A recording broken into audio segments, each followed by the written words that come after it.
Hello, I'm Phil Svitek, and this mini episode is intended for indie filmmakers. And to begin with, I'm going to contextualize my philosophy and approach to making movies and then extract it to how it applies to you. So to begin with, where I'm at creatively in terms of my career is I'm no longer interested in making short films. And that's because, number one, I've been making movies since I was 14. And so creatively, yeah, I've made a lot of short films. And so now the ideas that I want to, convey to the world are and require a much longer runtime, 90 minutes or so, right? And so that's sort of where I find myself in.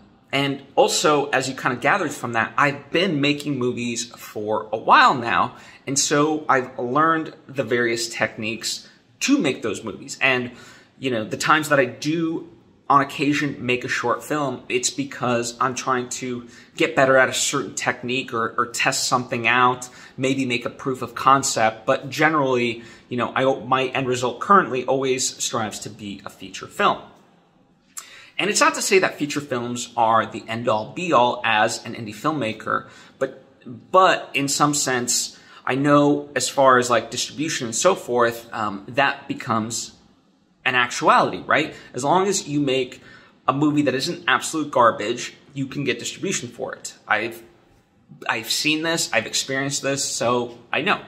Now, for you, again, you might be at a different phase of your career, and so you might need to make short films to learn the techniques. Like, for me, as an editor, I always reverse engineered, and so I learned how to direct performances. I learned about writing. I learned about cinematography by editing, right? So I'm at the point where I've done those things and know those techniques and therefore can apply them to a feature film, right?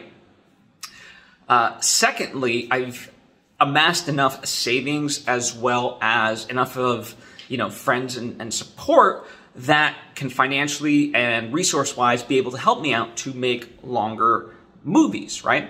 But if you're starting out and things like that, then yes, making movies on a smaller scale, i.e. short films, 5 to 10 minutes tops, allows you that sort of experimentation and to build an audience, right? It allows for a quicker turnover of projects, so that way you get better and better and better, right? It's one of those things, to me, quantity creates quality. I think we get so hung up on, is it quantity, is it quality? To me, it's both. And the thing is that, it's not to say that, again, churn out garbage. You want every movie that you make to be as good as you can make it and put in that time and effort and remain present and focused on it. But when you do, right, you get better and better, right? Practice makes permanent, not perfect. And when you do apply that ideology, you do actually get better. So there's that aspect of it. And, by extension, you also start to amass a fan base in that way who then could fund and support your, longer projects. And what I would implore you to do, oftentimes I'm amazed by how much money is spent on short films alone. I mean, there's certain short films that cost $30,000, and I'm baffled by this because that's how much my feature films take.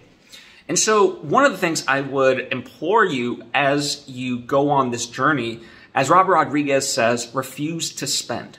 Solve creative problems not with a money hose, but with creativity. All right? How do you get around certain obstacles? How can you make something look expensive without needing to spend that money, right? And as I've talked about and alluded to, in the years that I've been making stuff, I've really mastered that technique. And so that's why I can make $30,000 feature films and make them look like they had $1 million budget or something like that, right? And so you can too, you just have to kind of get there. But I think too many people get caught up in this idea of, okay, well, how much does it normally cost and whatever else? And the norm, even for like a short film, like I said, can be $30,000, can be $50,000. Like there's even some short films that have been made for $100,000, if not more. And to me, that is just kind of, what's the word I'm looking for?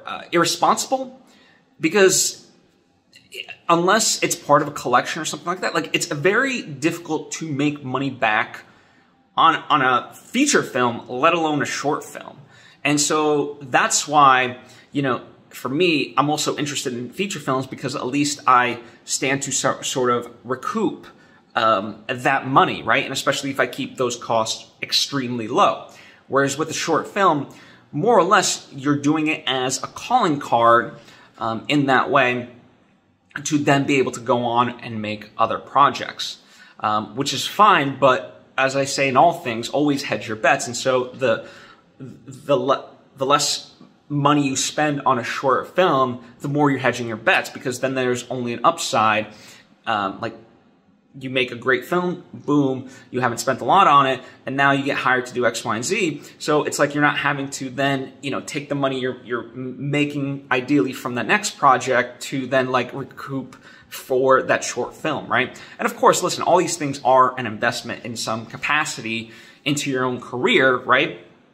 But all the same, you know, I do consider it like investments, where, as I said, I minimize the downside as much as possible in any project that I create.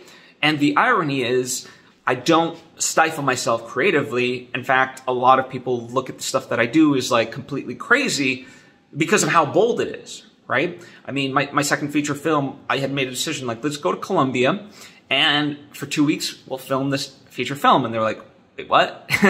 And, you know, as crazy as it sounded back then, and even to me now in hindsight, I'm like, yeah, that was like the process of, when you really think back at the process, objectively, it's like, yeah, that was pretty damn crazy. But it worked out because, again, of the experience that I had before. And so I knew that it was possible, and I knew how to do it for cheap and you know, still deliver a great product. And so that's essentially my advice to you. If you know, want to make feature films, keep the cost low. If at the moment you don't have the fan base or the resources to do that, well, make the films that you can make them short films, and do them for as cheaply as possible, because you'll learn, you'll grow, and you'll garner that fan base. So I hope that helps. As always, comment down below, let me know any thoughts or questions that you might have. Thank you so much.